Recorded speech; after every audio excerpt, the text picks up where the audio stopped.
সমবেত উপাসনার ব্যাপার লইয়া ঝগড়া কলহ ঘটিতে দিও না। ঝগড়া কলহের আসল কারণ উগ্র অহংকার। তোমরা অহংকার বর্জন করিয়া উপাসনা স্থানে যাইও। কেহ উপাসনার প্রথায় নূতনত্বের অবতারণা করিয়া নিজ প্রতিভার পরিচয় দিতে চেষ্টা করিও না। এই ব্যাপারে তোমরা অপ্রগলভ হও। উপাসনাকে অবিকৃত রাখিতে পারিলে সংঘ অবিকৃত থাকিবে।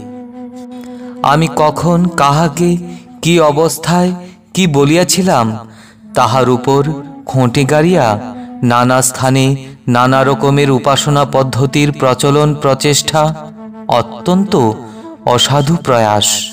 ইহাতে ব্যবহারিক অসাধুতা না থাকিলেও ফলগত অসাধুতা রহিয়াছে। কারণ সমবেত উপাসনার হৃদয়িক তাৎপর্য হইতেছে মমতা, সমতা ও একতার সৃষ্টি।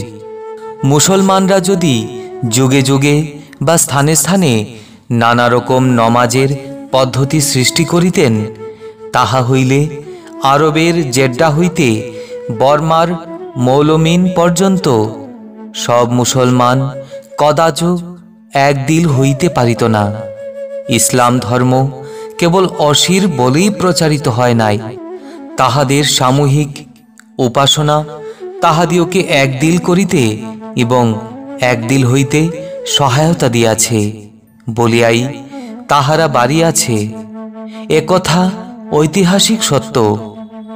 পরমারাধ্য অখণ্ডমণ্ডলেশ্বর শ্রী শ্রী স্বামী স্বরূপানন্দ পরমহংসদেব ধৃতং প্রেমনা অষ্টাত্রিংশতম খণ্ড পত্র 1।